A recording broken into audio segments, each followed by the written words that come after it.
La chatte imprudente.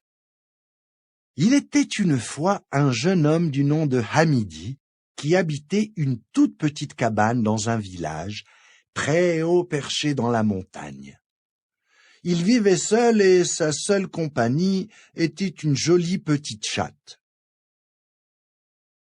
Dès que le soleil se levait, il se rendait dans la grande forêt, et là, il cherchait de quoi vivoter, mais surtout de quoi nourrir la petite chatte.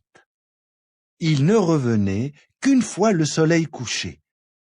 Enfermée à longueur de journée, la chatte trouvait le temps long. Au fur et à mesure qu'elle grandissait, l'ennui commençait à la gagner. Il n'y avait plus depuis longtemps une souris, un scarabée ou une mouche à chasser. Ce jour-là, elle trouva un autre jeu. Elle monta sur la table et avec sa petite patte fit tomber l'assiette où il y avait le repas de son maître. Elle renversa la jarre de lait et se régala avec tout ce qu'elle avait renversé. Puis, satisfaite, se lécha les babines, les pattes et attendit son maître. Ce jour-là, Hamidi rentra de la forêt et dans sa musette, il n'avait rien à se mettre sous la dent. Mais, se disait-il, j'ai un petit repas qui m'attend chez moi. Quand il ouvrit la porte, qu'il vit toute sa vaisselle cassée et son repas par terre, il fut pris d'une terrible colère. « Maudit chat, je me fatigue pour te trouver à manger et toi tu souilles ma seule nourriture de la journée. Tu vas voir ce que tu vas voir !» Il attrapa la chatte, se saisit d'un petit couteau et là, d'un petit coup, il lui coupa le bout de la queue et l'accrocha sur un mur. Et toujours furieux, il lui dit « Tu peux pleurer jour et nuit, verser un lac de larmes, je ne te rendrai ta queue que si tu remplis de nouveau ma jarre de lait. » Dès le lendemain matin, la chatte se réveilla tôt et se mit en chemin. Elle traversa la grande forêt, arriva dans de grandes prairies et vit une vache. Elle lui chanta. La vache, donne-moi du bon lait pour remplir la jarre que j'ai renversée et récupérer ma queue que mon maître a coupée. Je veux bien t'aider, lui dit la vache, mais pour donner du lait, il me faut de l'herbe. La chatte courut trouver une prairie. Prairie, donne-moi de l'herbe que je donnerai à la vache qui me donnera du bon lait pour remplir la jarre que j'ai renversée et récupérer ma queue que mon maître a coupée. Je suis tout assoiffé, tout desséché. Trouve-moi de l'eau et je te donnerai de l'herbe, lui dit la prairie. La chatte trouva un petit ruisseau et lui chanta. Ruisseau, donne-moi de la bonne eau que je donnerai à la prairie, qui me donnera de l'herbe que je donnerai à la vache, qui me donnera du bon lait, pour remplir la jarre que j'ai renversée et récupérer ma queue que mon maître a coupée. Je ne suis qu'un petit ruisseau. Il faudrait que la grande rivière me donne un peu de son eau. La chatte trouva la rivière. Elle lui chanta. Rivière, donne-moi de ton eau que je donnerai au ruisseau, qui me donnera de l'eau que je donnerai à la prairie, qui me donnera de l'herbe que je donnerai à la vache, qui me donnera du bon lait pour remplir la jarre que j'ai renversée et récupérer ma queue que mon maître a coupée. Le ciel ne donnera plus de pluie, et la rosée du matin n'y suffira pas, lui dit la grande rivière. Je ne suis qu'un mince filet qui coule dans son lit. Seule la montagne pourrait m'offrir un peu de neige. Alors, la petite chatte grimpa, jusqu'au sommet tout blanc de la montagne. Elle avait si froid, et de sa petite voix elle susurra. Montagne, montagne, montagne, donne-moi un peu de neige que je donnerai à la rivière qui me donnera de son eau, que je donnerai au ruisseau qui me donnera de l'eau, que je donnerai à la prairie qui me donnera de l'herbe, que je donnerai à la vache qui me donnera du bon lait pour remplir la jarre que j'ai renversée et récupérer ma queue que mon maître a coupée. Je suis désolé, lui dit la montagne. Je dois garder ma glace jusqu'à l'été. Descends et attends que le soleil soit ardent. La chatte descendit, le cœur gros. Voilà, se dit-elle, ma grosse bêtise a de graves conséquences. Je suis une chatte sans queue qui n'ose plus se montrer de peur d'être moquée. J'ai faim. À midi, mon maître a eu raison d'être furieux. Ça fait mal d'avoir faim. La prochaine fois, j'y regarderai à 2 fois avant de faire des bêtises. La chatte était très triste. Elle s'allongea, s'enroulant sur elle-même, et attendit que la montagne daigne laisser fondre la neige. Les semaines passèrent. Les lunes passèrent, les saisons passèrent. Un beau matin, la chatte entendit le doux bruit de l'eau. La neige était en train de fondre. Elle remercia la montagne. La rivière se remplit et donna de l'eau au ruisseau, qui irrigua la prairie pour donner de l'herbe tendre à la vache, qui, satisfaite, donna du bon lait. Enfin, la chatte remplit la jarre qu'elle avait renversée. Elle revint chez son maître à midi. Il était heureux de revoir sa compagne. Elle sauta dans ses bras et ronronna. À midi, la serra contre son cœur et lui recolla la queue. Devant la porte, il trouva la jarre pleine de lait. Et la vie redevint comme avant. Mon conte est parti. Le vent l'a emmené. Un jour, il reviendra. L'élection des ministres. Kenya Mecken, il était une fois un lion. Ce lion a depuis la nuit des temps régné seul. Il a toujours imposé sa loi en despote. Or un jour, il décide d'adopter une nouvelle façon de gouverner et de nommer un vizir à ses côtés.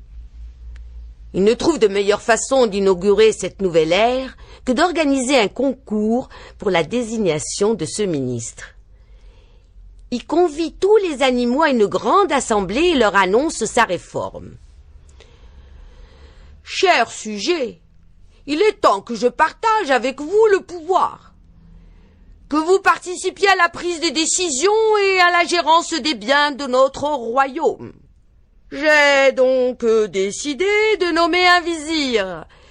Ce sera celui ou celle qui, parmi vous demain, verra le premier le soleil se lever. »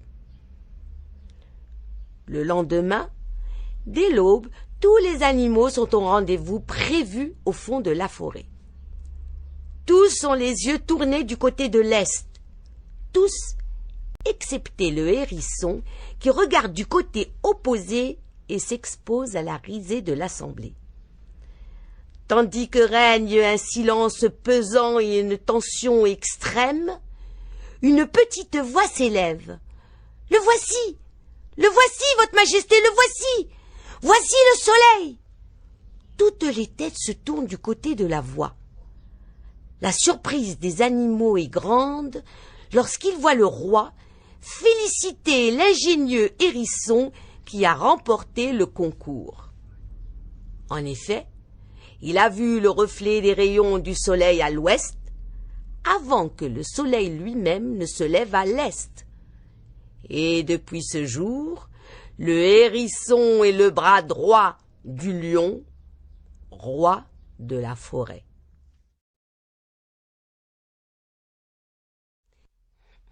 Le hérisson, le loup et le lion malade. Kenya Mecken, il était une fois un lion, un hérisson et un loup. Un jour, le lion tombe malade.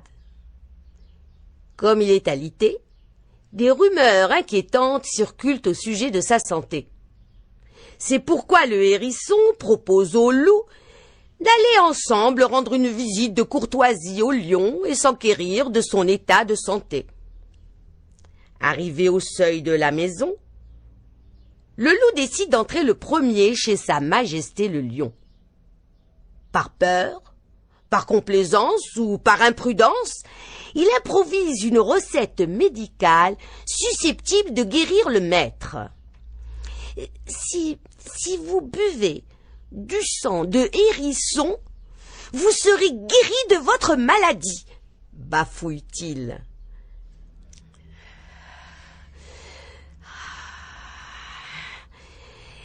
Mais où vais-je trouver un hérisson? Demande le lion d'une voix fatiguée. Il y en a un, là, juste derrière la porte, s'empresse de répondre le loup. Le lion fait entrer le hérisson. Il le remercie de s'être proposé pour lui venir en aide, et il loue l'altruisme et le courage dont il fait preuve en acceptant de se sacrifier pour la bonne cause. Et il ajoute: le loup m'a dit que ton sang est le remède à ma maladie. C'est vrai, mon ami a raison. Voici un peu de mon sang, mais ce sang doit être mélangé avec la cervelle d'un loup pour être efficace. C'est d'ailleurs la raison pour laquelle nous sommes venus ensemble. Mais où vais-je trouver le loup? Il vient de partir. Le hérisson le rassure sur un ton calme. Il est encore derrière la porte, il attend votre décision, Majesté. C'est l'un de vos plus fidèles serviteurs, et il n'hésitera sûrement pas à vous rendre ce service. Le lion appelle le loup et lui demande de revenir. Il s'adresse à lui. Loup, voici le sang du hérisson, mais il semble qu'il doit être mélangé avec ta cervelle. Sur ce, le lion, impatient de retrouver ses forces, se jette sur le loup, le dévore, et sous ses crocs, la cervelle du pauvre loup dégouline. Un garçon partit un jour loin de chez lui. Il voulait apprendre la sagesse. Arrivé dans la forêt profonde, il entendit le cri d'un oiseau. Toclo, toclo, toclo, toclo, toclo, toclo. Comme il avait faim, il chercha l'oiseau, le trouva et le tua avec sa fronde. En grillant la viande, une idée de sagesse lui passa par la tête. Si cet oiseau n'avait pas crié, tu ne l'aurais pas découvert et tué. C'est la preuve que la parole tue. Il décida alors fermement de ne plus parler jusqu'à son retour chez ses parents. Il continua son chemin et rencontra des femmes chargées de fagots de bois qui rentraient au village.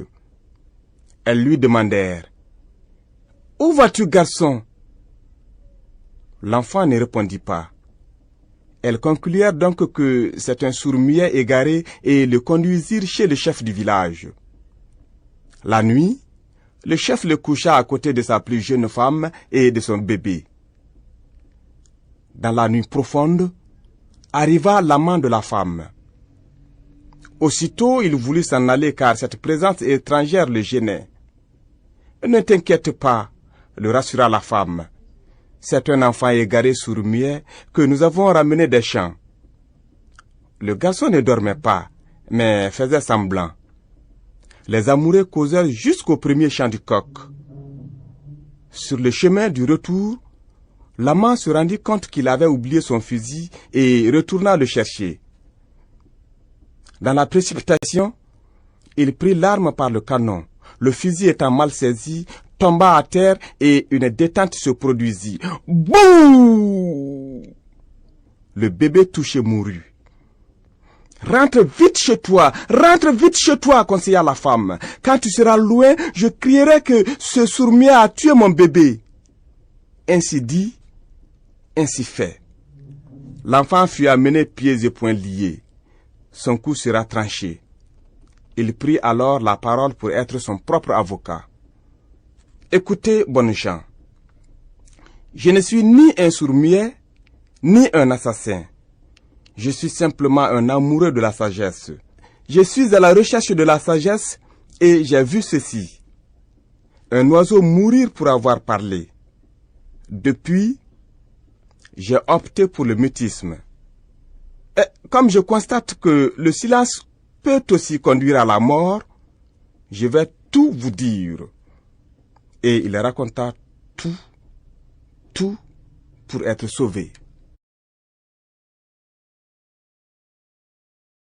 Le mariage du lion et la brebis. Un jour, un lion quitta la brousse et vint en ville où il se maria avec une brebis qui les ramena avec lui dans la forêt. Tous les animaux fêtèrent l'événement à grands frais. Et la nouvelle se répandit bien vite comme un feu de brousse. Elle fit chuchoter sur les lèvres de tous les quadrupèdes. « Ah! Le lion, notre roi, s'est marié avec une brebis? Quel scandale et quelle honte !» À ces critiques faites à basse voix, le lion répondait tout haut. « Et pourtant, moi, lion, j'aime beaucoup ma femme brebis. » Cependant, seule l'hyène profondément en choc réfléchissait encore. « Malgré tout ce qu'on pense de moi, hyène, je veux quand même montrer que les qualificatifs de lâche et de poltron qu'on m'attribue ne sont que purs mensonges et viles médisances. » Le lendemain, elle alla trouver le lion chez lui. « Moi, je suis lion. Il est clair pour tout le monde que tu es le plus respectueux, le plus majestueux de tous les animaux de la terre. Mais laisse-moi te dire que ta réputation est aujourd'hui au plus bas selon le sondage que j'ai fait. Car tu as pris comme épouse une sorte d'individu niais et bête qui ne lève jamais la tête même vers le ciel qu'il a créé. Vraiment, tu ne mérites pas pareille épouse. Tu fais traîner ton nom dans la boue. Dévorons-la donc et laisse-moi ensuite aller te chercher une femme digne de ta grandeur. Écoute-moi bien, hyène. Je ne dévorerai pas ma femme car je l'aime. Et j'ordonne que tes propos s'arrêtent là. » L'hyène s'en alla toute honteuse. Mais l'année suivante, elle revint cette fois en courant. « Majesté lion, as-tu appris ce que j'ai appris? Il paraît que lorsque l'eau de pluie touche à la peau des brebis, il y a une maladie qu'on appelle la gale, qui leur enlève tous les poils jusqu'aux oreilles et aux pattes. Elle leur tend la peau jusqu'à la chair rouge, comme un poulet éplumé avec des mouches partout. Et cette maladie s'attaque à son conjoint et lui cause les mêmes maux. »« Ah bon ?» s'écrie le lion. « Eh bien, hyène, à y réfléchir, je vois bien que celle-ci n'est véritablement pas ma femme. On devra donc au plus tard ce soir, par tous les moyens, la dévorer. » Ha ha. L'hyène, toute contente, s'en alla. Et le soir, la brebis n'était au courant de rien. Quand elle rentrait à la maison, une vieille femme la vit. « Brebis, viens ici, ne va pas là-bas, car l'hyène que tu vois chez toi et que tu honores et respectes veut en réalité ta peau. Aujourd'hui, elle y a réussi. Ne va donc pas là-bas, car ils t'attendent tous les deux pour t'écorcher et te croquer. Cependant, viens que je te propose une ruse qui te permettra d'être sauvé, car moi je suis vieille et pleine d'expérience. » La vieille femme donna à la brebis une petite calebasse de miel et lui confia un secret. Et la brebis poursuit son chemin. Elle entra et salua, et pour passer dans la pièce, elle sauta par-dessus son mari. « Sacrilège !» s'écria l'hyène. « Sauter par-dessus son mari? Quel irrespect, quel déshonneur! Pourquoi donc as-tu fait cela? »« Pardonne-moi, cher mari, Dieu seul sait que je ne l'ai pas fait exprès, » répondit la brebis. « Ah non !» s'écria l'hyène. « Le saut d'une femme par-dessus un homme porte toujours malheur. Car nous avons vu seulement avant-hier un homme dont la femme lui était passée dessus mourir aussitôt. Il ne s'est pas passé 2 minutes qu'il trépassa le pauvre. »« Ah bon ?» s'écria le lion. « qui sauta d'un grand bond sur sa femme. Mais avant que ses pattes de devant ne touchent le sol, la brebis eut le temps de jeter dans la gueule du lion la petite calebasse de miel que lui avait donnée la vieille femme.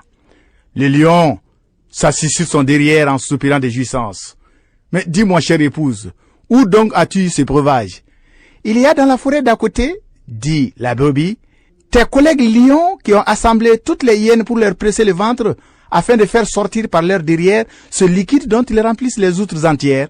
Sache que c'est du miel et que chaque hyène en a le ventre plein. »« Ah bon ?» s'écria le lion. « Hyène, tu me caches de si bonnes choses. Je jure que tu n'emporteras pas l'outre de miel que tu couves. » Le lion poursuit l'hyène, la rattrapa et la frappa par terre en pressant bien fort sur son ventre. Mais il n'en sortit évidemment pas de miel, plutôt des crottes nauséabondes. Le lion dévora l'hyène, ainsi finissent tous les mouchards. Mais malgré cela, il y avait l'amour, même des amours impossibles, comme celle du lion et la brebis, car l'amour est plus fort que la guerre et la misère. Pourquoi le singe ressemble à l'homme? Autant jadis, le singe alla voir Dieu et lui demanda à être comme l'homme.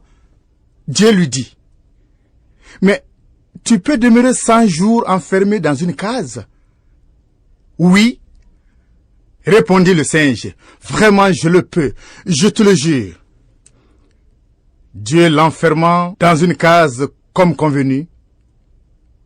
Au matin du 99e jour, le singe regarda à travers le petit trou et vit des merveilles, des fleurs, des mangues mûres, régimes de bananes, bleu du ciel, étendue d'eau, une lumière dorée, des branches qui se balançaient. Alors, de toute sa force, le singe défonça la porte et dit, « Le monde s'embellit alors que je suis en prison? Pas question. Tous ces mouvements de dehors m'invitent à la fête. J'y vais. » Il ne suffit pas son monologue, et le voilà dans le grand air, pour vivre libre comme tout le monde. Voilà pourquoi il est resté à mi-chemin entre l'homme et l'animal. Les mauvais amis. Le crocodile et le chien sont de bons amis. Ils se fréquentent et s'entraident. Un jour de fête, le chien invite le crocodile à partager un bon repas de haricots. Des haricots?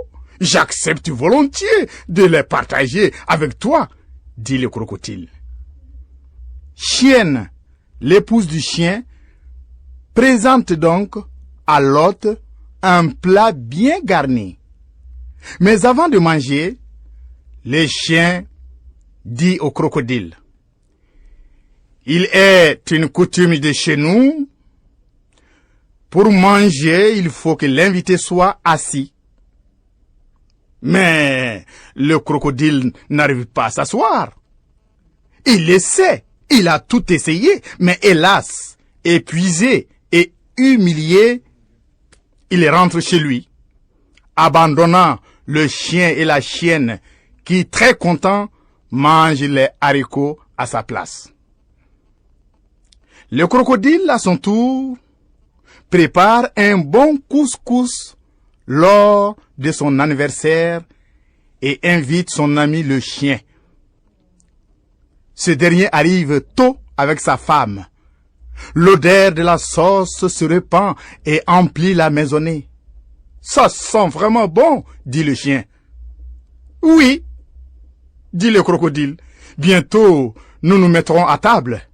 Mais commencez déjà à sécher vos museaux, car ce repas d'anniversaire, pour le manger, il faut être propre. »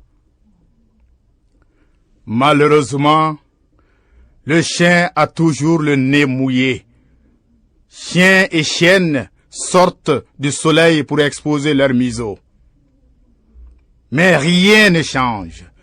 Le soir, ils ont toujours le nez mouillé. Alors le crocodile seul mange son délicieux plat. Furieux, le chien quitte son ami en jurant: « Gare à toi si je te trouve hors de l'eau. » Le crocodile répond au chien: « Gare à toi aussi si je te trouve autour de mes mares. » Sommes-nous des amis ou sommes-nous des ennemis? Marico le chasseur. Marico était un chasseur. Mais quel chasseur! Il tuait les animaux comme si ce n'était pas des vies. Chaque jour, il en tuait des dizaines et des dizaines, dont il exhibait les têtes et les queues comme trophées. Un jour, sa femme lui a dit: « Marico, arrête de tuer les animaux comme tu le fais. Ce n'est pas une bonne chose, c'est des vies aussi. » Il n'a pas écouté les conseils de sa femme. Les vieillards du village l'ont convoqué dans le vestibule. « Marico, arrête de massacrer les animaux comme ça, c'est des vies. » Marico n'a pas écouté les conseils des vieillards. Ce jour, il était parti à la chasse. Il avait battu toute la brousse et n'avait rien trouvé. En rentrant à la maison, au bord d'une rivière, au dernier rayon du soleil couchant, il vit un grand lézard. Il pointa son arme sur le lézard et voulut le tuer. Mais le lézard se met debout comme un homme et lui chanta cette chanson. Kanan faka kanan manintenye, kanan manintenye, Marico kanan manintenye. Ne me tue pas, Marico, je ne suis pas un lézard comme les autres. Mais Marico lui dit: tant pis, même si tu chantes toutes les chansons de ton ventre, je vais te tuer et te rôtir. Pan, il tua le lézard, il le prend sur son épaule et rentre à la maison. Arrivé à la maison, il le jeta devant sa femme. « Tiens, madame, tu me prépares ça. »« Moi, préparer ça ?» lui répond sa femme. « Non seulement je ne vais pas le préparer, je ne vais pas le manger non plus, mais même mes enfants ne vont pas le manger. Tu comprends, Marico? Je t'ai dit d'arrêter, de tuer les animaux comme tu le fais. Tant pis, moi-même je sais faire la cuisine, et tu vas me voir le préparer et le manger. » Marico prépara le lézard, mais même en mijotant dans la marmite, chaque morceau du lézard chante la chanson. « Ne me tue pas, Marico, je ne suis pas un lézard ordinaire. » Le lézard est prêt. Marico se met à le manger. Mais aussitôt qu'il finit de manger le lézard, voici qu'il attrape une grande soif. « J'ai soif, je meurs de soif. » Sa femme lui apporte un pot d'eau, il l'avale d'un trait. La soif s'aggrave. Il crie sur ses enfants, chacun lui apporte un pot d'eau, il les avale d'un trait. La soif s'aggrave. Alors il ne tient plus sur place. Il prend le canari d'eau, il boit toute la contenance. La soif devient pire. Il sort de sa maison, du village en courant, il court, il arrive au bord de la rivière. La rivière, au bord de laquelle il avait tué le lézard. Elle se baisse, il commence à boire, à lamper l'eau, il boit, mais la soif s'aggrave au fur et à mesure qu'il boit. Son ventre gonfle, il boit. Son ventre finit par exploser, et voici les morceaux du lézard qui sortent de son ventre et se recollent, et voici le lézard de nouveau lézard qui se tient debout devant lui et lui fait face et lui dit: « Marico, je t'avais bien dit que je n'étais pas un lézard comme les autres. Toi, tu l'apprendras à tes dépens. »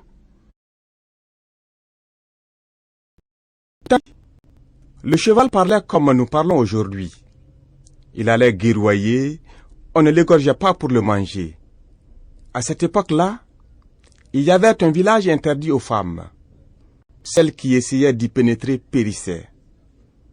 Yassama était la fille du roi. Elle était belle et séduisante.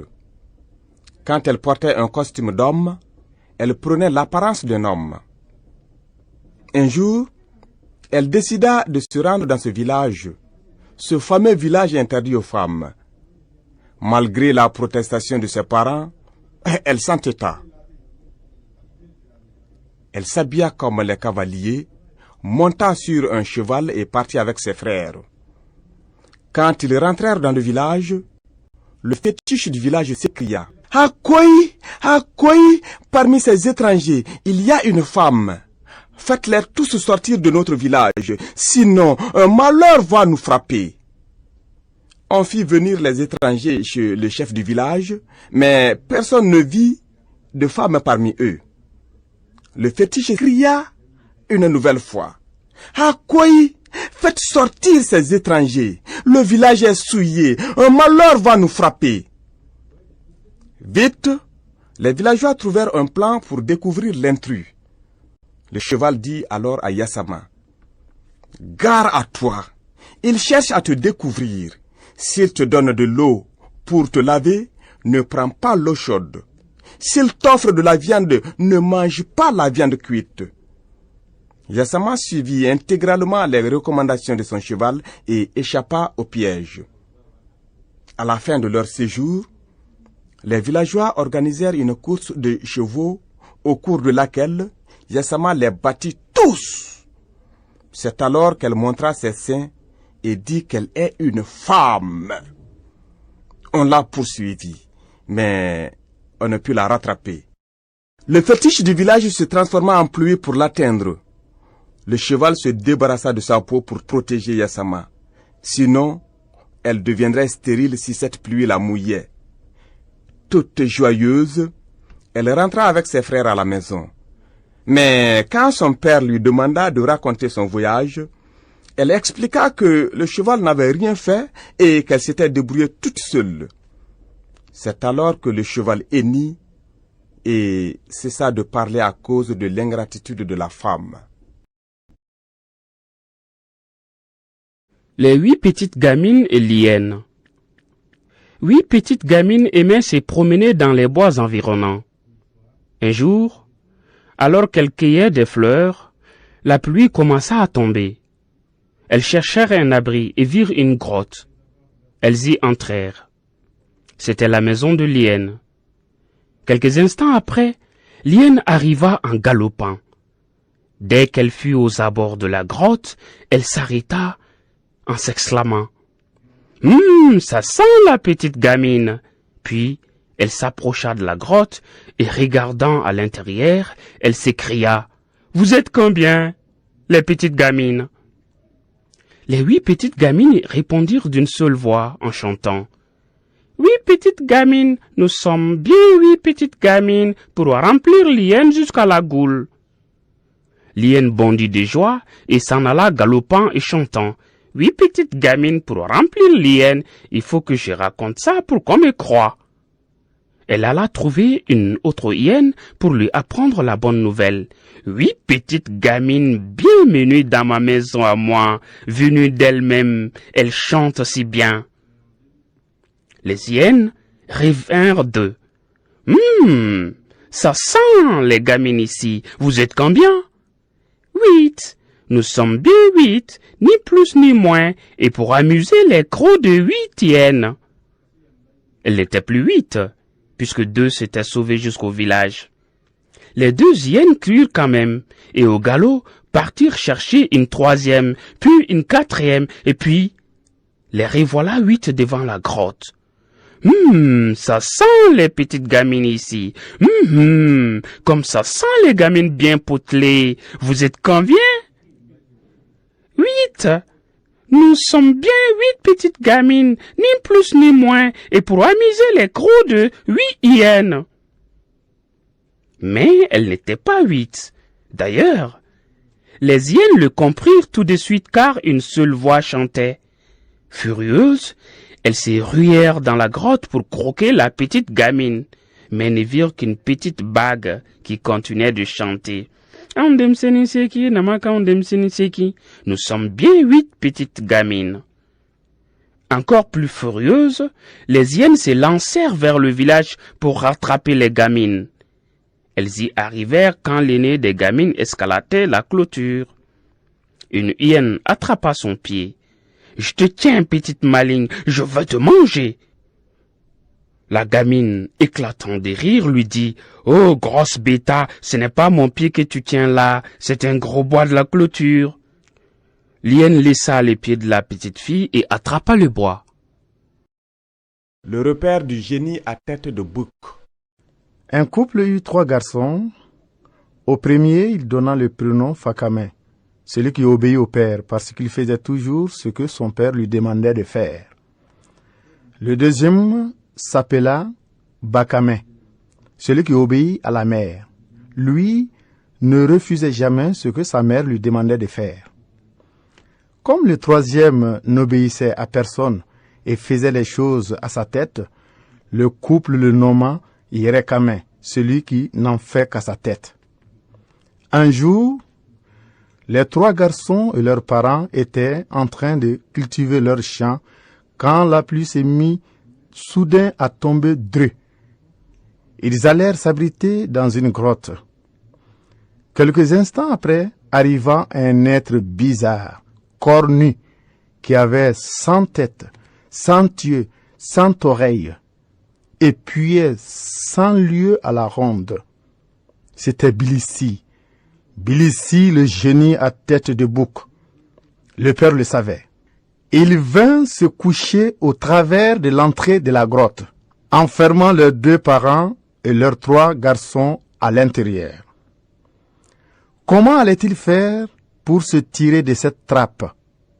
Le père réfléchit un moment, puis dit à Fakame, celui qui obéit au père: Fakame, on voit que cette pluie ne va pas s'arrêter. Tes parents commencent à attraper froid. Peux-tu aller nous chercher le feu, s'il te plaît? Fakame obéit et Bilissi s'écarta pour le laisser sortir. Il ne revint pas. Quelque temps, le père se tourna vers Bakame, celui qui obéit à la mère, et lui dit: Bakame, j'ai envoyé Fakame chercher le feu. Il n'est pas revenu. Pourrais-tu, toi, aller chercher le feu pour tes parents qui commencent à attraper froid? Bakame obéit, le génie à tête de bouc le laissa sortir. Il ne revint pas. Le père se tourna alors vers Yerekame et le pria d'aller chercher le feu pour ses vieux parents. Moi, dit Yerekame, sous cette pluie battante, jamais de la vie. Crevez si vous voulez, je ne sortirai pas. Le père se tourna alors vers sa femme et lui dit: Comme Yerekame a refusé d'aller nous chercher le feu, pourrais-tu aller toi? Tu es plus jeune que moi pour supporter la pluie et le vent. La mère obéit, Bilissi s'écarta et la laissa sortir. Elle ne revint pas. Comme la mère ne revenait pas, le père dit à Yerekame: Comme tu ne peux pas sortir sous la pluie, c'est donc moi qui vais te chercher le feu. Je reviens dans un instant. Bilissi s'écarta et le laissa sortir. Mais à peine le père eut-il disparu que le génie à tête de bouc, qui avait 100 yeux, 100 mains et 100 oreilles, se dirigea droit sur Yerekame. Je savais que ton père rusait. Il voulait sauver sa famille. Je l'ai laissé faire en connaissance de cause. Mais comme toi, tu ne fais qu'à ta tête. Et hop, il se jeta sur Yerekame et le dévora. Cette année-là, au pays des animaux, il ne tomba pas une seule goutte de pluie. Et pour ne rien arranger, les criquets étaient venus dévorer le peu de végétation qui avait poussé. Le lion, leur roi, les convoqua dans son palais et leur tint ce discours. Chers sujets, comme vous le savez tous, il n'est pas tombé une seule goutte de pluie dans notre pays. Il n'y a pas de nourriture. Aussi, moi, votre roi, le roi de tous les animaux, je décrète. Article 1, que personne ne vienne me demander à manger, car je n'ai rien. Article 2, que chacun se débrouille comme il peut. Article 3, dispersez-vous. Les animaux se dispersèrent, chacun allant de son côté. Mais avant, le cheval dit: Moi, je vais rejoindre les hommes au village. Ces petits êtres à 2 pattes sont intelligents et ingénieux. En échange de mes services, ils me donneront à boire et à manger. Il gagna le village en galopant. Il devint ainsi un animal domestique. L'âne, le mouton, le dromadaire, bref, tous les animaux aujourd'hui domestiques dirent la même chose et rejoignirent les hommes au village. Mais l'hyène, après mûre réflexion, trouvant que c'était vrai que ces petits êtres bizarres qui marchaient à deux pattes étaient intelligents et inventifs, mais qu'ils possédaient un bâton, long, très long, qui crachait du feu. Elle, l'hyène, par prudence, allait attendre un peu et se débrouiller dans la brousse. Le lion lui donna raison, la girafe et l'éléphant lui donnèrent raison, même le petit hérisson trouva que l'hyène avait totalement raison, parce que prudence est mère de sûreté. Tous les animaux aujourd'hui encore sauvages donnèrent raison à l'hyène et préférèrent mourir de faim que de rôtir au fond d'une casserole. Et ils s'enfoncèrent davantage dans la forêt. Le petit hérisson qui errait seul dans la brousse vit un arbre à zaban couvert de fruits mûrs et délicieux. Il monta sur l'arbre et commença à manger. Vint le lion qui le vit sur l'arbre. Le lion lui demanda de lui envoyer quelques fruits. C'était vrai que lui, le roi de tous les animaux, il avait imposé à chacun de se débrouiller tout seul. Mais cela faisait 3 jours qu'il n'avait rien mis sous la dent. Le hérisson lui envoya un premier fruit. Il le mangea. C'était délicieux. Il envoya un deuxième fruit. Le lion le mangea. Mais le troisième fruit vint frapper le lion sur son museau royal. « À moi ça? À moi, petit hérisson ?» rugit le lion. « Malheur à toi, grand malheur à toi si tu descends. » Le petit hérisson resta dans l'arbre, il pleurait, il se lamentait. Quelque temps après, arriva l'hyène. Elle vit le petit hérisson en train de pleurer, abondamment. Elle eut pitié et dit, « Petit hérisson, quand est-il arrivé? Ton arbre est plein de fruits, il faut manger au lieu de pleurer. » En réponse, le petit hérisson chanta. Ntongongo bira samina ko beki da yini korojara nani dane koro ko ne ka son zaban. Le lion a dit que chacun devait se débrouiller comme il pouvait. Mais voici ce même lion qui vient me demander des fruits. Le fruit lui est tombé sur le museau et il m'a dit « Malheur à toi, grand malheur à toi, petit hérisson. » La grande girafe au long cou arriva et dit la même chose. Tout le monde dit la même chose. Tout le monde? Non. Le petit lièvre arriva sur son cheval, en fait un grand coq qui galopait en chantant.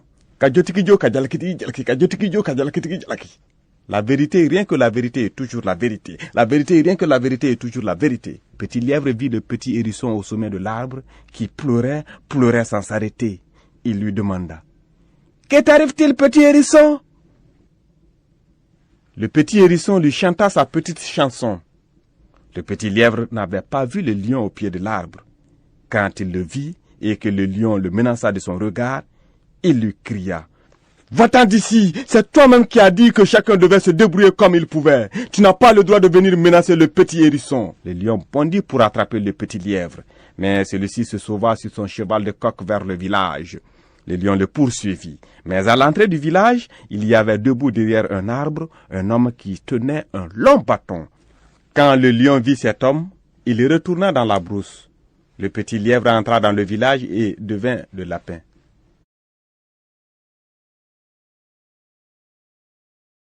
La princesse orgueilleuse. Un roi voulait marier sa fille, mais celle-ci ne trouvait aucun prétendant à son goût. Les hommes les plus beaux, les plus riches, les plus nobles, les plus valeureux faisaient en vain leur cour. En vain, ils déposaient fleurs et cadeaux à ses pieds, qu'elle avait menus et fins, reconnaissons-le, et c'était soudain en les regardant comme si le reste du monde n'était peuplé que de palmipèdes. Un roi voulait marier sa fille, mais celle-ci ne trouvait aucun prétendant à son goût. Les hommes les plus beaux, les plus riches, les plus nobles, les plus valeureux faisaient en vain leur cour. En vain, ils déposaient fleurs et cadeaux à ses pieds, qu'elle avait menus et fins, reconnaissons-le, et c'était soudain en les regardant comme si le reste du monde n'était peuplé que de palmipèdes. Elle contemplait dans les yeux des hommes sa beauté hautaine et implacable. Une telle perfection n'est pas de ce monde, pensait-elle. Qui sont-ils tous pour se prétendre dignes de moi? Par orgueil, elle se mura dans le silence et ne prononça bientôt plus un mot. Était-elle devenue muette?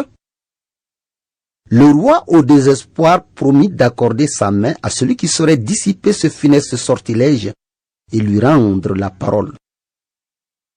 Mais les multiples tentatives de ces courtisans échouèrent les unes après les autres. Ni les sacrifices, ni les prières ne lui firent desserrer les lèvres. Un jour, un lépreux se présenta devant la princesse. Il était vêtu de haillons, comme si son habit aussi avait contracté le mal hideux qui le dépouillait. Tout le monde alentour se mit à rire et se moquer. Comment? Les hommes les plus beaux du pays, les plus riches, les plus nobles, les plus valeureux n'ont su réjouir son cœur et lui rendre la parole. Et toi, chien galeux, lépreux immonde, guignard, tu prétends y parvenir? La fille du roi elle-même sembla se rembrunir davantage. Mais le lépreux ne dit rien. Il accorda à peine un regard à la princesse. Il s'assit sur ses talons et commença à dresser un petit feu pour faire bouillir l'eau de son thé. Il ne mit que 2 pierres dans le foyer, si bien que la théière mal assurée se renversa sur le sable. Il l'emplit d'eau à nouveau. À nouveau, il la posa sur les 2 pierres. À nouveau, elle se renversa. Patiemment, il recommença 2 fois, 3 fois encore et 2 fois. 3 fois encore, la théière se renversa. À la 5e tentative, la princesse excédée s'écria: « Mets donc une 3e pierre dans ton feu pour assurer l'équilibre. » Et c'est ainsi qu'une très orgueilleuse princesse épousa un lépreux.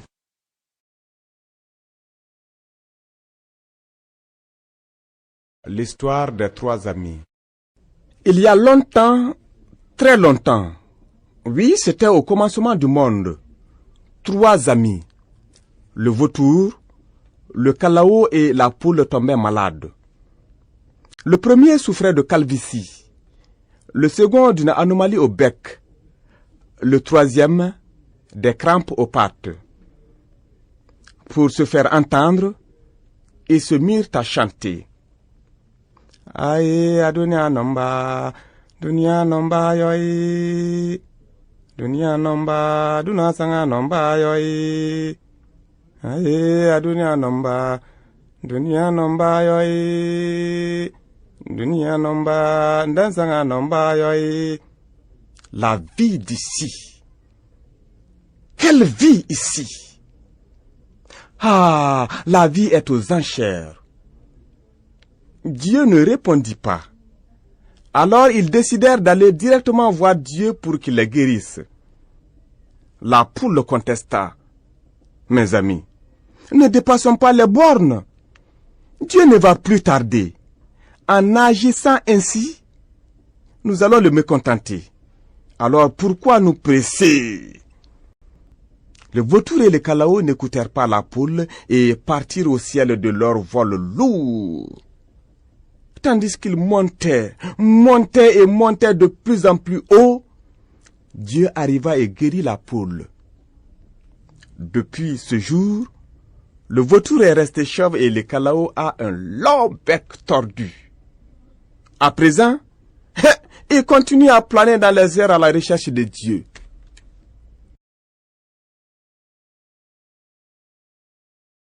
Les méchantes coépouses. Il était une fois un roi. Il avait une première femme. Il vint à en épouser une seconde. Lorsqu'arriva cette deuxième femme, la première ne put la supporter et s'en alla trouver les marabouts. Ceux-ci, par leur maléfice, finirent par transformer la jeune femme en hyène et celle-ci partit dans la brousse. Alors la marâtre dit à l'aîné que sa mère était devenue une folle. Cependant, à la nuit tombée, la mère venait derrière les maisons et parlait avec sa fille. Arabadjeke, ma fille, dors-tu? Non, non, je ne dors pas. Il y a des arachides dans le grenier. En as-tu donné à ton frère? Il y a de la crème dans la petite gourde. En as-tu donné à ton frère? Ma coépouse m'a transformé en hyène. Ma méchante coépouse m'a transformé en hyène. Allah! Puis elle retournait dans la brousse. Cela dura longtemps, longtemps. Cependant, une petite vieille finit par s'apercevoir du manège et s'en alla trouver le roi. Roi, lui dit-elle, on dit que la mère de tes enfants est devenue folle, mais elle n'est pas devenue folle du tout. C'est sa coépouse qui a fait contre elle des maléfices et l'a transformée en hyène. Quoi? Parfaitement. Alors le roi chargea son fusil. Il monta sur le toit d'une grande maison et attendit. À la nuit tombée, l'hyène arriva. Arabadjeke, ma fille, dors-tu? Non, non, je ne dors pas. Il y a des arachides dans le grenier. En as-tu donné à ton frère? Il y a de la crème dans la petite gourde. En as-tu donné à ton frère? Ma coépouse m'a transformé en hyène. Ma méchante coépouse m'a transformé en hyène. Allah!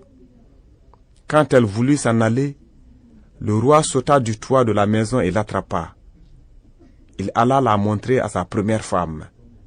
N'est-ce pas toi, lui dit-il, qui est responsable de cela? N'est-ce pas le résultat de tes maléfices? Alors il déchargea sur elle son fusil et la tua. Et au moment même où il tua la marâtre, l'hyène perdit sa forme animale et redevint la jeune femme qu'elle était auparavant.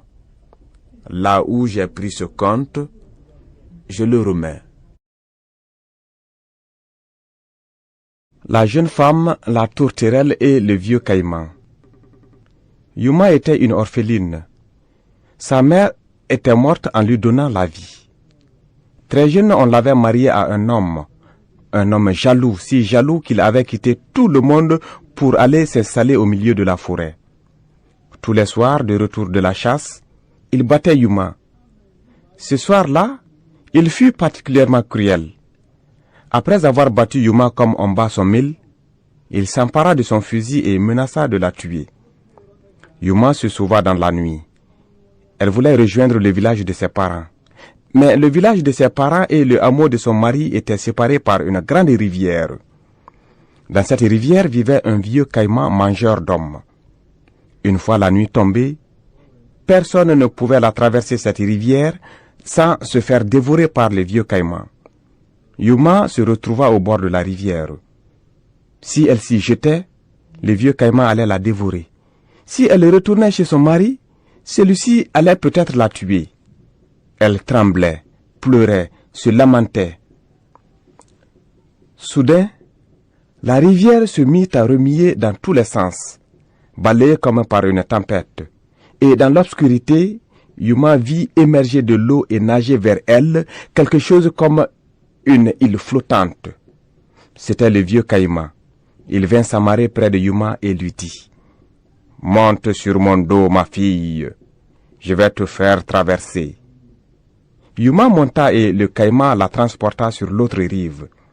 En la déposant, il lui dit cependant: « Que cela reste entre nous. Personne d'autre ne doit le savoir. » Yuma rentra chez ses parents. Sa marâtre effrayée lui demanda: « Qui t'a aidé à traverser la rivière? Dis-moi. » Elle répondit en baissant les yeux: « Personne. » Son père lui posa la même question.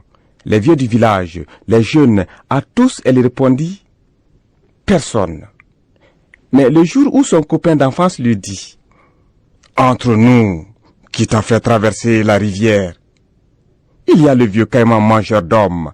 Même les plus braves chasseurs ne peuvent s'y hasarder une fois la nuit venue. dis-moi le secret entre nous. Elle répondit, c'est le vieux caïman lui-même qui m'a aidé, mais que cela reste entre nous. Mais cela ne resta pas entre eux, car ce que Yuma ne savait pas, c'était que la petite tourterelle la surveillait. La petite tourterelle qui avait été témoin du pacte avec le vieux caïman. Arriva le jour où elle devait retourner chez son mari. De nouveau, toute seule, elle se retrouva au bord de la rivière dans la nuit. C'était le clair de lune. Le vieux caïman émergea de l'eau et commença à nager vers elle quand la petite tourterelle perchée sur une branche chanta.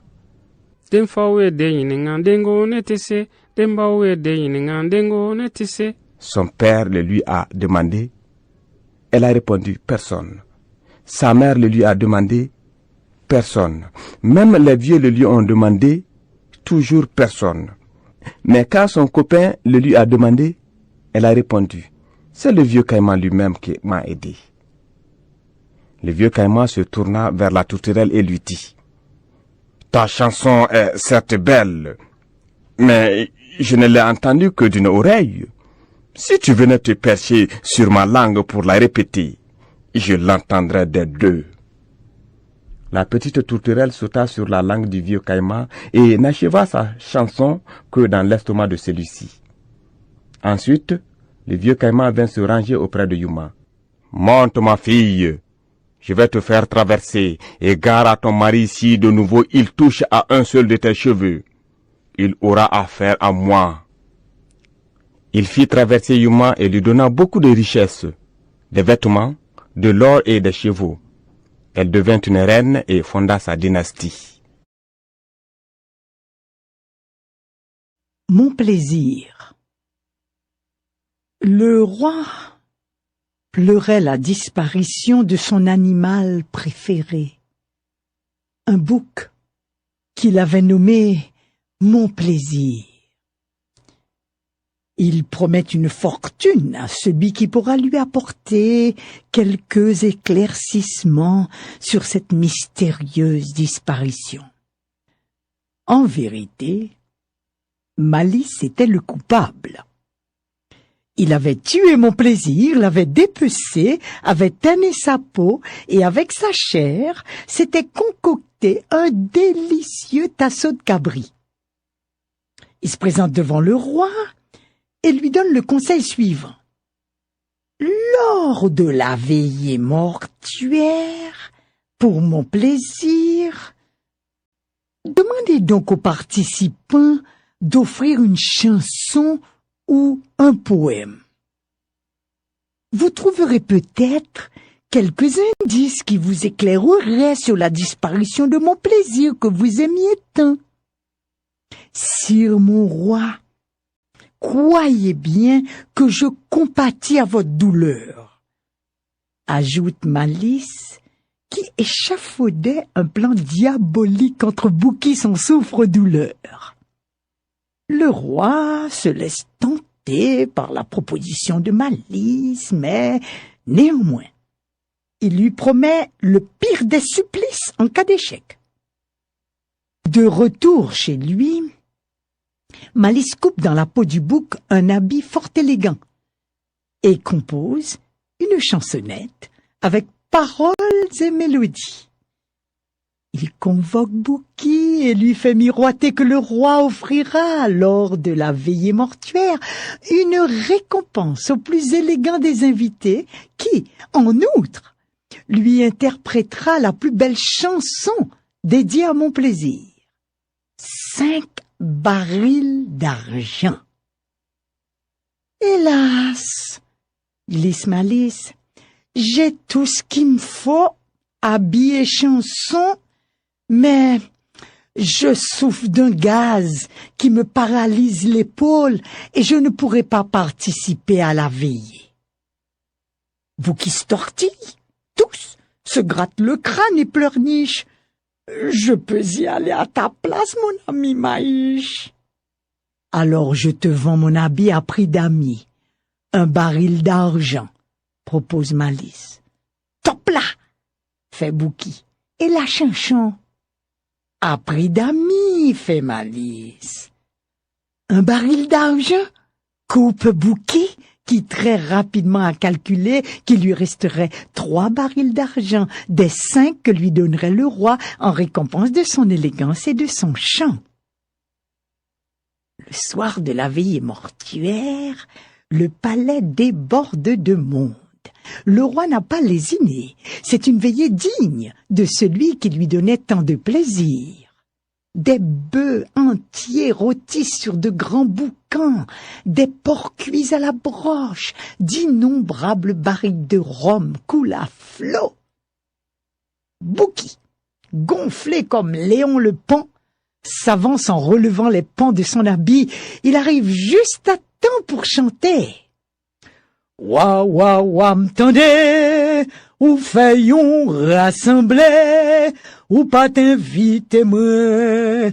À la m'tendez, ou pédi mon plaisir, mais police ou demain. Reng beng deng beng, mais culis ou demain.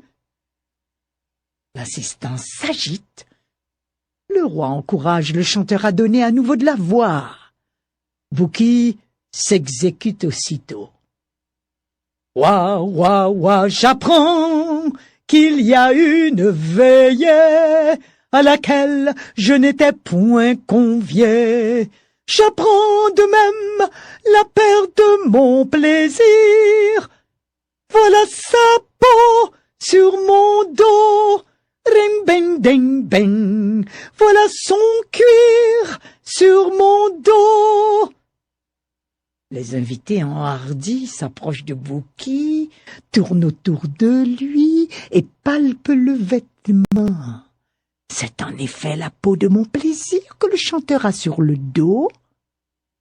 Le roi ordonne aussitôt à ses gardes de s'emparer de l'assassin et de le tuer en bas à coups de bâton, en bas à coups de coco macaque. Bouki tente de s'expliquer. C'est la faute à moi. Malice, qui s'était glissé dans l'assistance, crie aussitôt aux gardes de lui rompre les dents, de ne pas le laisser parler, sinon Bouki prononcerait une formule magique et disparaîtrait. Quand la bastonnade cesse, Bouki n'est plus qu'une masse informe.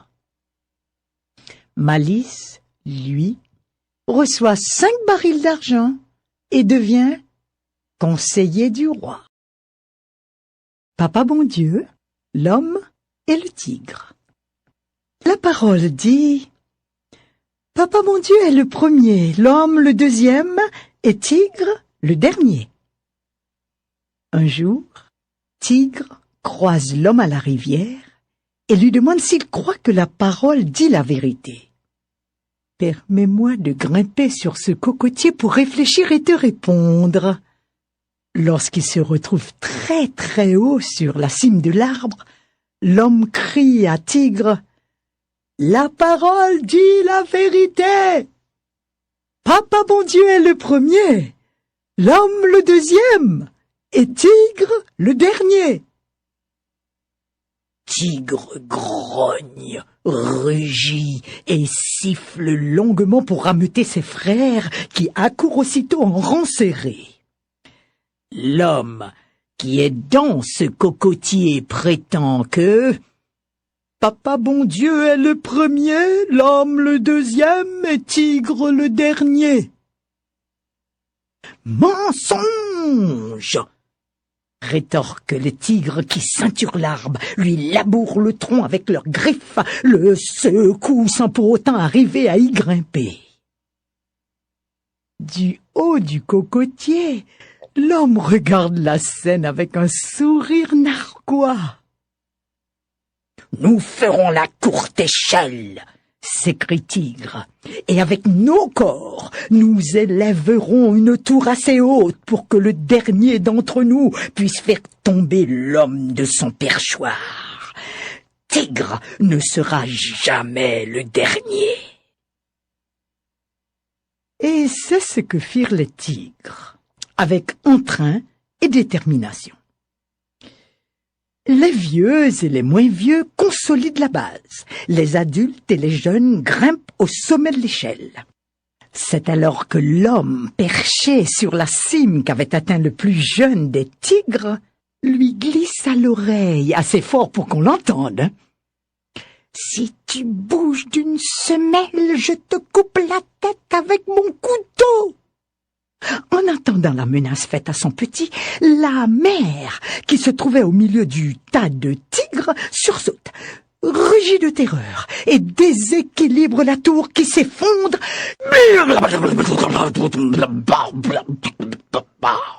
Tous les tigres tombent et prennent la poudre d'escampette.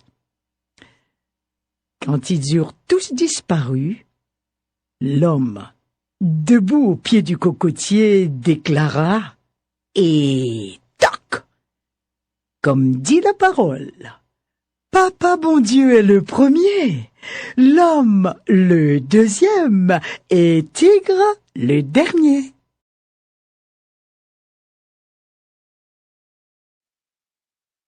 Banta et la tortue qui chante. Banta était le chasseur le plus redoutable de la savane. Tout animal qui passait à portée de sa lance pouvait se considérer comme mort, dépouillé et rôti. Et déjà ses ossements blanchissaient au soleil. Banta faisait fi de l'ancienne croyance selon laquelle l'homme qui tue une femelle gravide ou accompagné de son petit périra lui-même sans descendance. Au demeurant, Banta était père de 3 beaux enfants. Chaque soir, il rentrait chez lui chargé de gibier, portant autour de son cou des renards et des écureuils, dans les sacs attachés à sa ceinture, des lièvres et des pigeons, et tirant par les pieds un zèbre ou une antilope. Il tuait plus que lui et les siens ne pouvaient manger, par goût du sang et du meurtre, pour le seul plaisir de tuer.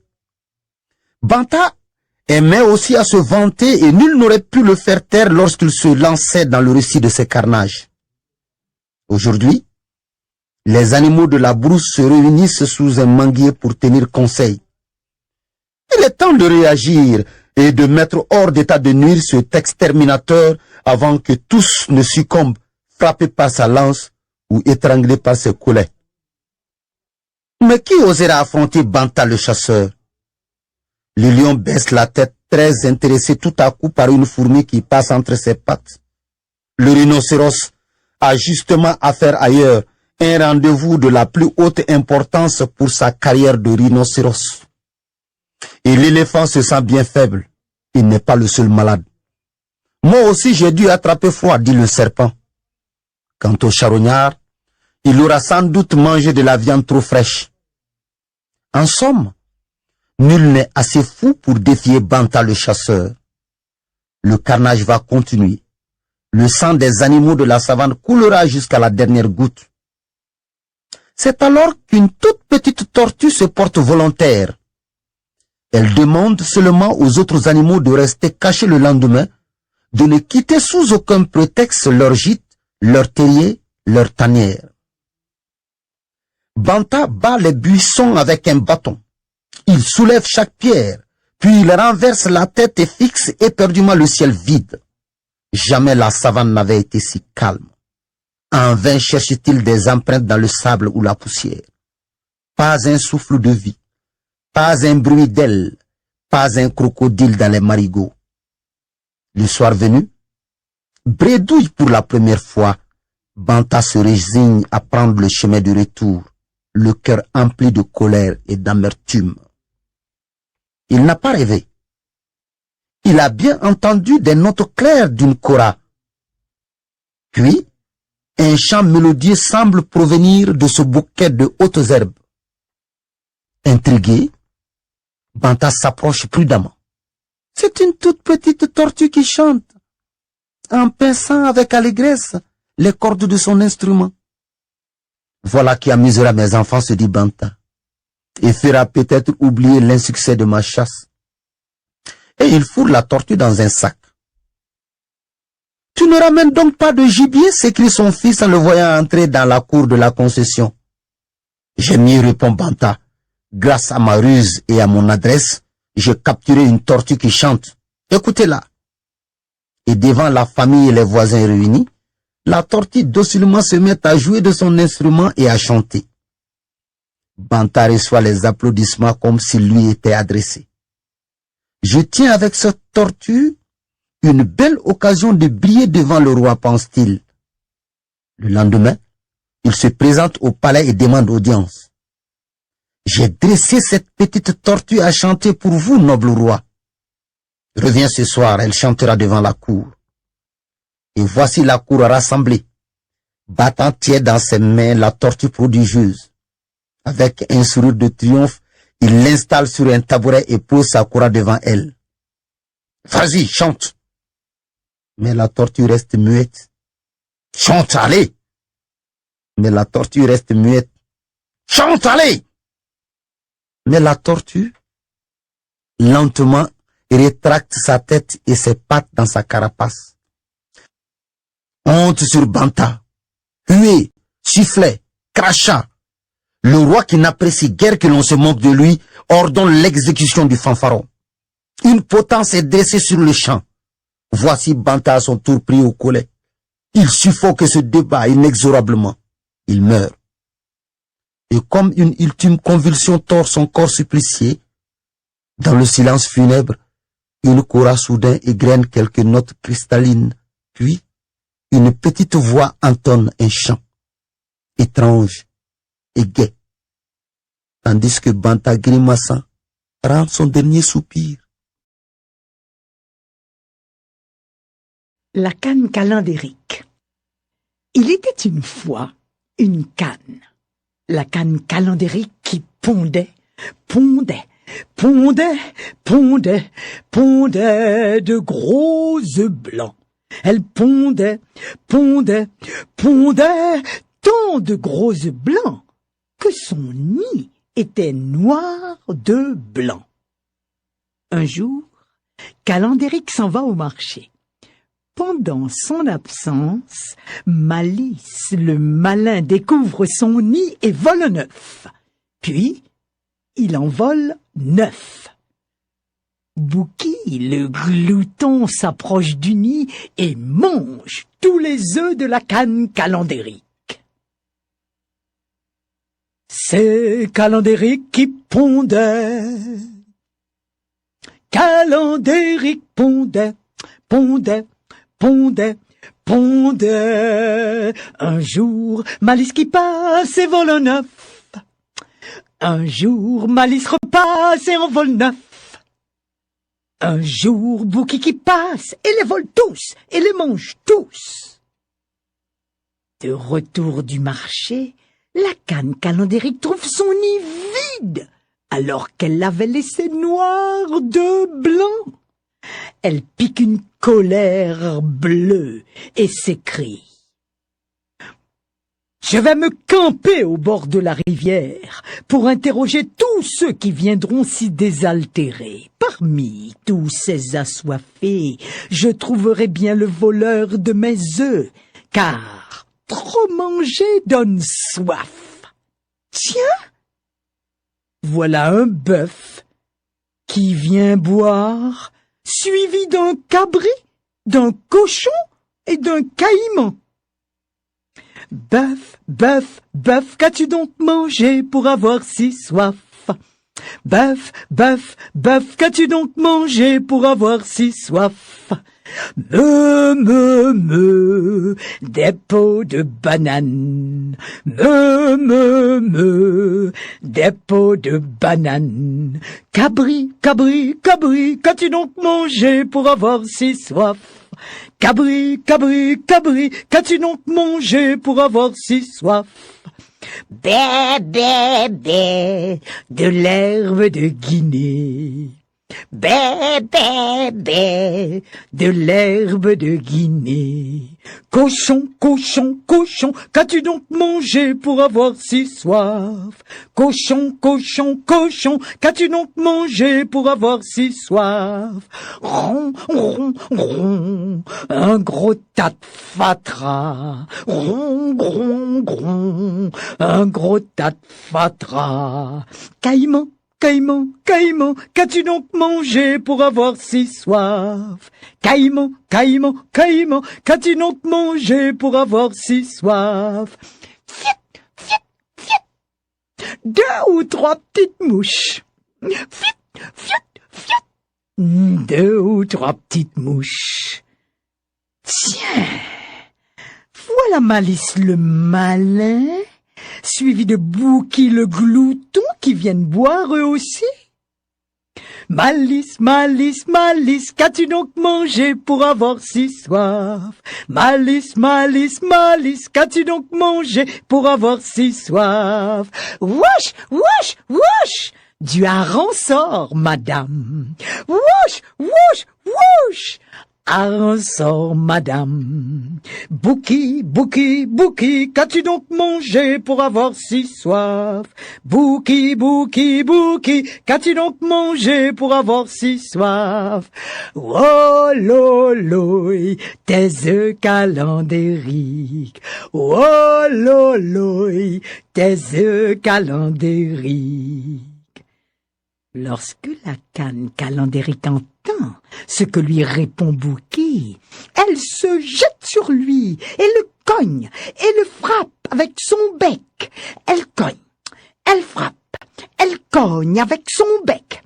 Elle cogne, elle frappe, elle cogne, elle frappe. Tant de fois que Bouki meurt sous ses coups de bec pour la première fois. Oui, pour la première fois. Parce que la gloutonnerie ne meurt jamais longtemps.